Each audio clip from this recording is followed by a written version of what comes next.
आपके festive season को और स्पेशल बनाने हम लाए हैं धमाकेदार डील्स महालक्ष्मी सेल्स शिवाजी चौक, जहां आपको मिलेंगे laptops end gadgets, refrigerators, single door end double door, washing machines, semi and fully automatic, batteries and inverters, water purifiers, atta chakki, air conditioners, air coolers, LED televisions, deep freezers, PG coolers, and rates सारे online से भी सस्ते.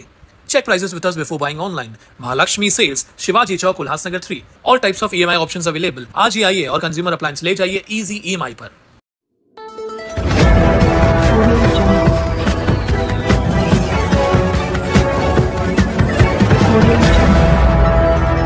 हर खबर आपके लिए खास. Management बोलते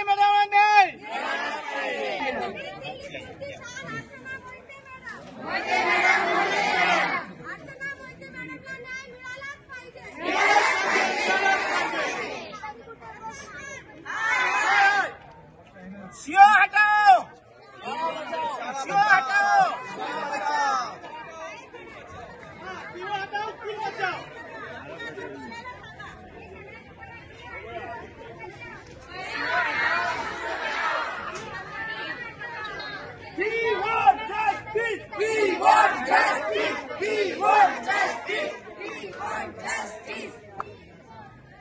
आजच घ्या, आजच घ्या, बोलते मॅडमला आजच घ्या, आजच घ्या, आजच घ्या, आजच घ्या, आजच घ्या.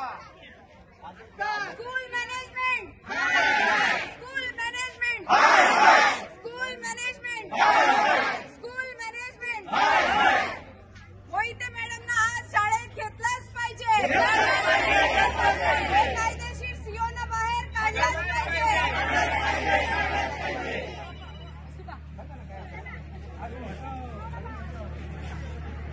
माझ्यासाठी जर तुम्ही सगळे बसत शकतेच ना.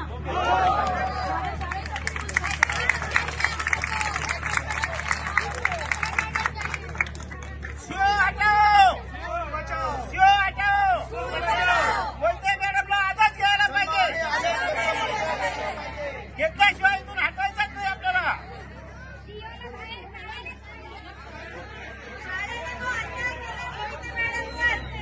ते अन्यायाला त्यांनी जाब दिल्याशिवाय मोहिते मॅडमला आतमध्ये घेतल्याशिवाय इथून कोणी कोणी आणणार नाही, कोणी आणणार नाही. शिव हटाओ, शिव हटाओ, शिव हटाओ, शिव हटाओ, शिव हटाओ, शिव हटाओ, शिव हटाओ. न्याय द्या, न्याय द्या, न्याय द्या, न्याय द्या, उतर रे, उतर रे. सर, तुम्ही तुमची ड्युटी करता पण त्यांना बोलवा नाही. तिने बोलवा नाही.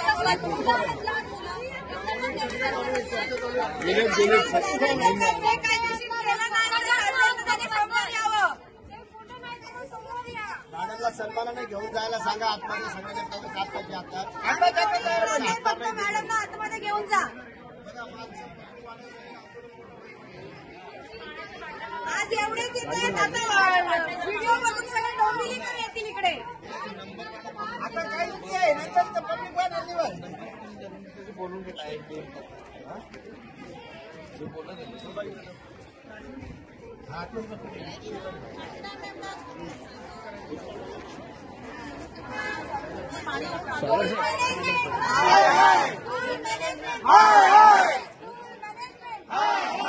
मोहिते मॅडमवर अन्याय झालाय. त्याचा न्याय आपल्याला शिव हटाओ, स्कूल बचाओ, स्कूल बचाओ, शिव हटाओ, स्कूल बचाओ. Management, management, management.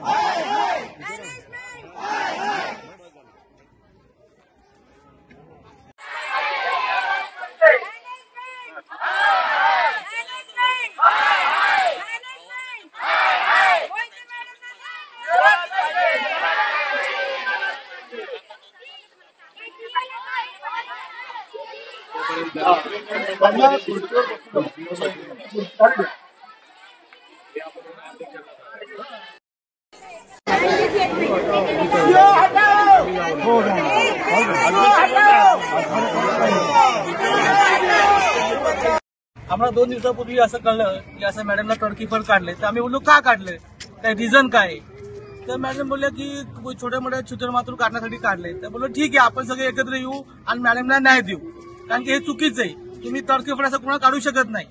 पण आपण सर्व आम्ही काल सुद्धा राजेश सरांकडे गेलो होतो, मी प्रोडक्शनला गेलो मॅडम बरोबर. आम्ही मॅडम तुम्ही काय घाबरू नका, आम्ही सर्व तुमच्या बरोबर आहात. आणि मॅडमचा कारभार एवढा चांगला आहे, ती रिस्पेक्टफुल सगळ्यांशी बोलतात. आम्ही शाळेत कधी पण यावं की मॅडम आम्हाला भेटल्याशिवाय कुठलं काही बोलत नाही. ठीक आहे, या सगळ्यांशी बोलणार, काय प्रॉब्लेम आहे काय नाही, मुलांच्या काय अडचण आहे. इव्हन माझी मुलगी बोलती पप्पा टॉयलेट खराब होतं, तर मॅडम आम्ही लगेच सांगितलं. मॅडमनी 2 दिवसामध्ये त्याची तरतूद करून घेतली. म्हणजे आम्ही आमची मुलं आज फक्त ह्या मॅडम आहेत म्हणून आम्ही त्यांना बिंदास आहो, आम्ही शाळेवर पूर्ण विश्वास ठेवला. पण मॅडमच नसतील तर आम्ही कसा विश्वास ठेवायचा? पूर्ण नाव, आपण आपला हुद्दा काय होता आणि आपल्यावर काय अन्याय झालेला आहे थोडक्यात सांगाल का? मी Archana Arvind Mohite, Greens English School या शाळेला 2016 पासून मी मुख्याध्यापक या पदावर मी काम करते. आज एवढ्या वर्षामध्ये शाळेची प्रगती होण्यासाठी मला जितकं काम करता आलं तितकं मी करण्याचा प्रयत्न केलेला आहे.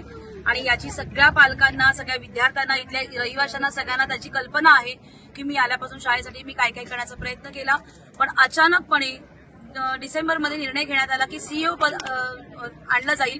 आणि सीईओ हे पद आणल्यानंतर माझे मुख्याध्यापकाचे सगळे माझे अधिकार काढून घेतल्यात आले आणि मी मॅनेजमेंटशी डायरेक्ट बोलू शकत नाही, मॅनेजमेंटला मी कॉन्टॅक्ट करू शकत नाही. जे काही माझं म्हणणं असेल, ज्या काही माझ्या इथल्या समस्या असतील शाळेशी, विद्यार्थ्यांच्या बाबतीत, टीचरांच्या बाबतीत, त्या सगळ्या मी सीईओ बाईंशी मी बोलायचं, मी मॅनेजमेंटशी कोणाशीही बोलायचं नाही असं मला सांगण्यात आलं. ही गोष्ट मला एक मुख्याध्यापक म्हणून मला मान्य नाही, कारण का शासनाच्या शाळेच्या नियमाप्रमाणे शाळेचा सर्वेसर्वा हा मुख्याध्यापकच असतो आणि माझे मुख्याध्यापकाचे अधिकार काढून त्या सीईओला देणे हे मला मान्य झालं नाही. तेव्हा मी त्यांना विरोध केला. त्याच्यामुळे त्यांनी मला म्हणजे नोटीस पाठवली की छोट्या छोट्या कारणांवरून की तुम्ही हे केलं नाही, तुम्ही सावित्रीबाई फुले हॉल बुक केला नाही, मॅजिक शो ठेवला नाही, तुम्ही नोटबुक जास्त ऑर्डर केल्या, अशा बरेच काही छोटे छोटे माझ्यावर कारणांची मला शोकॉज नोटीस आणि मला ऍडव्होकेट थ्रू ज्या सीईओ बाईंच्या नावाने मला पाठवली आणि त्याचं उत्तर मला 48 तासामध्ये द्यायला सांगितले. 48 तास पूर्ण होण्याच्या आधीच त्यांचं मला पुन्हा कुरिअरनेच, मला अगोदरची शोकॉज नोटीस सुद्धा कुरिअरने आली, हे सुद्धा मला पुन्हा कुरिअरने मला टर्मिनेशन लेटर आलं की तुम्ही 48 तासामध्ये उत्तर दिलेलं नाही म्हणून तुमची सर्व्हिस टर्मिनेट करण्यात येते. उद्यापासून शाळेच्या प्रिमायसेसमध्ये तुम्ही दिसता कामा नये. मला एकच प्रश्न इथे सगळ्यांना सांगावासा वाटतोय की मी जर समोरासमोर बसून माझ्याशी मॅनेजमेंट बोलली असती तर एक मला माझं व्यक्तिशः मत मला मांडायला मला मिळालं असतं. जो संविधानाने आपल्याला अधिकार दिलेला आहे तो अधिकार मला यांनी दिला नाही. फक्त कागदोपत्री, फक्त कुरिअरद्वारे त्यांनी माझा शोकॉज नोटीस पाठवली, वेळेआधीच त्यांनी मला टर्मिनेशन लेटर पाठवलं आणि माझी सर्व्हिस टर्मिनेट केलेली आहे. आणि त्यासाठीच आज सगळे पालक इथे जमलेले आहेत मला न्याय देण्यासाठी.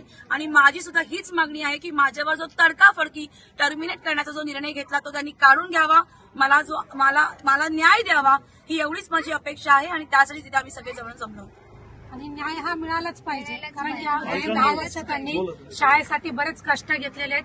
आज त्यांच्यामुळे आमची मुलं या स्थितीमध्ये शिकत आहेत, सेफ आहेत.